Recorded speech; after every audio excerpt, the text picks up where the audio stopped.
ನಮಸ್ತೆ ಮಕ್ಕಳ, welcome back to my channel. ಇವತ್ತು ನಾವು 8ನೇ ತರಗತಿಯ ಸಮಾಜ ವಿಜ್ಞಾನದಲ್ಲಿ ಸೇತುಬಂಧ ಸಾಹಿತ್ಯ ಸಾಫಲ್ಯ ಪರೀಕ್ಷೆಯ ಮಾದರಿ ಪ್ರಶ್ನೆ ಪತ್ರಿಕೆ ಉತ್ತರ ಸಹಿತವಾಗಿ ನೋಡ್ತಾ ಹೋಗೋಣ ಮಕ್ಕಳ. ಫಸ್ಟ್ ಹೆಡಿಂಗ್ ನೋಡಿ, ಈ ಕೆಳಗಿನ ಪ್ರಶ್ನೆಗಳಿಗೆ ಉತ್ತರಿಸಿರಿ. ಪ್ರಶ್ನೆ 1, ಪುನರುಜ್ಜೀವನ ಚಳುವಳಿಯು ಯುರೋಪಿನ ಸಮಾಜದ ಮೇಲೆ ಹೇಗೆ ಪ್ರಭಾವ ಬೀರಿತು? ಉತ್ತರ, ಜನರಲ್ಲಿ ವೈಜ್ಞಾನಿಕ ಚಿಂತನೆ, ಶಿಕ್ಷಣ ಮತ್ತು ಕಲೆಯ ಬಗ್ಗೆ ಆಸಕ್ತಿ ಹೆಚ್ಚಾಯಿತು. ಈ ರೀತಿಯಾದಂತಹ ಪ್ರಭಾವ ಪುನರುಜ್ಜೀವನ ಚಳುವಳಿಯಿಂದ ಯುರೋಪಿನ ಸಮಾಜದ ಮೇಲೆ ಪ್ರಭಾವ ಬೀರಿತು ಮಕ್ಕಳ. ಪ್ರಶ್ನೆ 2 ನೋಡಿ, ಪುನರುಜ್ಜೀವನದಿಂದ ವಿಜ್ಞಾನ ಕ್ಷೇತ್ರಕ್ಕೆ ಆದ ಕೊಡುಗೆಗಳನ್ನು ವಿವರಿಸಿ.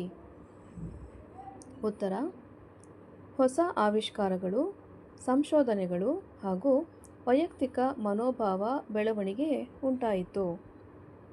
ಪ್ರಶ್ನೆ 3, 1857ರ ಹೋರಾಟದ ಪ್ರಮುಖ ಕಾರಣಗಳನ್ನು ಬರೆಯಿರಿ. ಉತ್ತರ, ಬ್ರಿಟಿಷರ ದೌರ್ಜನ್ಯ, ಧಾರ್ಮಿಕ ಹಸ್ತಕ್ಷೇಪ ಹಾಗೂ ಸೈನಿಕರ ಅಸಮಾಧಾನ ಇವಿಷ್ಟೂ ಪ್ರಮುಖವಾದ ಕಾರಣಗಳು. ಪ್ರಶ್ನೆ 4, 1857ರ ಹೋರಾಟವನ್ನು ಭಾರತದ ಪ್ರಥಮ ಸ್ವಾತಂತ್ರ್ಯ ಸಮರ ಎಂದು ಏಕೆ ಕರೆಯುತ್ತಾರೆ? ಉತ್ತರ, ಮೊದಲ ಬಾರಿಗೆ ಬ್ರಿಟಿಷರ ವಿರುದ್ಧ ದೇಶದ ಅನೇಕ ಭಾಗಗಳ ಜನರು ಒಟ್ಟಾಗಿ ಹೋರಾಡಿದ ಕಾರಣ 1857ರ ಹೋರಾಟವನ್ನು ಭಾರತದ ಪ್ರಥಮ ಸ್ವಾತಂತ್ರ್ಯ ಸಮರ ಎಂದು ಕರೆಯುತ್ತಾರೆ.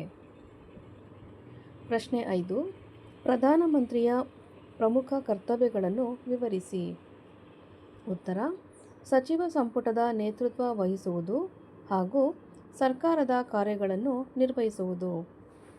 ಇದು ಪ್ರಧಾನಮಂತ್ರಿಯ ಪ್ರಮುಖ ಕರ್ತವ್ಯವಾಗಿದೆ. ಪ್ರಶ್ನೆ 6, ರಾಜ್ಯಪಾಲರ ಕಾರ್ಯವೇನು? ಉತ್ತರ, ರಾಜ್ಯದಲ್ಲಿ ಸಂವಿಧಾನಾತ್ಮಕ ಆಡಳಿತ ನಡೆಯುವಂತೆ ನೋಡಿಕೊಳ್ಳುವುದು ರಾಜ್ಯಪಾಲರ ಕಾರ್ಯವಾಗಿದೆ. ಪ್ರಶ್ನೆ 7, ಭಾರತದ ಭೌತಿಕ ವಿಭಾಗಗಳನ್ನು ಹೆಸರಿಸಿ. ಉತ್ತರ, ಹಿಮಾಲಯ ಪರ್ವತಗಳು, ಉತ್ತರದ ಬಯಲು, ದಕ್ಷಿಣ ಪ್ರಸ್ಥಭೂಮಿ ದ್ವೀಪಗಳು ಹಾಗೂ ಮರುಭೂಮಿ ಕರಾವಳಿ ಮೈದಾನ. ಪ್ರಶ್ನೆ 8, ಆಸ್ಟ್ರೇಲಿಯಾ ಖಂಡದ ಒಂದು ವಿಶೇಷತೆಯನ್ನು ಬರೆಯಿರಿ. ಉತ್ತರ, ಆಸ್ಟ್ರೇಲಿಯಾ ಖಂಡ ಒಂದು ಚಿಕ್ಕ ಖಂಡವಾಗಿದ್ದು ದ್ವೀಪಖಂಡ ಎಂದು ಸಹ ಕರೆಯುತ್ತಾರೆ. ಪ್ರಶ್ನೆ 9, ಸಂಯುಕ್ತ ರಾಷ್ಟ್ರ ಸಂಸ್ಥೆಯ ಕಾರ್ಯಗಳನ್ನು ವಿವರಿಸಿ. ಉತ್ತರ, ವಿಶ್ವಶಾಂತಿ ಕಾಪಾಡುವುದು, ರಾಷ್ಟ್ರಗಳ ನಡುವೆ ಸಹಕಾರ ಬೆಳೆಸುವುದು ಹಾಗೂ ಮಾನವ ಹಕ್ಕುಗಳ ರಕ್ಷಣೆ, ಸಹಕಾರಕ್ಕೆ ಬೆಂಬಲವನ್ನು ನೀಡುವುದು ಇವೆಲ್ಲವೂ ಸಂಯುಕ್ತ ರಾಷ್ಟ್ರ ಸಂಸ್ಥೆಯ ಕಾರ್ಯಗಳಾಗಿವೆ.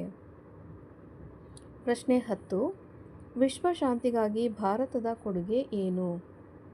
ಉತ್ತರ, ಭಾರತವು ಶಾಂತಿ ಪಡೆಗಳನ್ನು ಕಳುಹಿಸುವುದು ಹಾಗೂ ಅಂತಾರಾಷ್ಟ್ರೀಯ ಸಹಕಾರಕ್ಕೆ ಬೆಂಬಲ ನೀಡುವುದು. ಮಕ್ಕಳ, ಇಲ್ಲಿಗೆ 8ನೇ ತರಗತಿಯ ಸಮಾಜ ವಿಜ್ಞಾನದಲ್ಲಿ ಸೇತುಬಂಧ ಸಾಹಿತ್ಯ ಸಾಫಲ್ಯ ಪರೀಕ್ಷೆಯ ಮಾದರಿ ಪ್ರಶ್ನೆ ಪತ್ರಿಕೆ ಉತ್ತರ ಸಹಿತವಾಗಿ ಮುಕ್ತಾಯಗೊಂಡಿದೆ ಮಕ್ಕಳ. ಈ ಒಂದು ವಿಡಿಯೋ ನಿಮಗೆ ಇಷ್ಟ ಆದಲ್ಲಿ ದಯವಿಟ್ಟು ನಮ್ಮ ಚಾನಲ್ನ ಲೈಕ್ ಮಾಡಿ, ಶೇರ್ ಮಾಡಿ, ಸಬ್ಸ್ಕ್ರೈಬ್ ಮಾಡಿಕೊಂಡು ನಾವು ಹಾಕುವಂಥ ಎಲ್ಲ ವಿಡಿಯೋನ ನೋಡ್ತಾ ನಮ್ಮನ್ನು ಎನ್ಕರೇಜ್ ಮಾಡ್ತಾ ಹೋಗಿ ಮಕ್ಕಳ. Thank you for watching. Bye bye.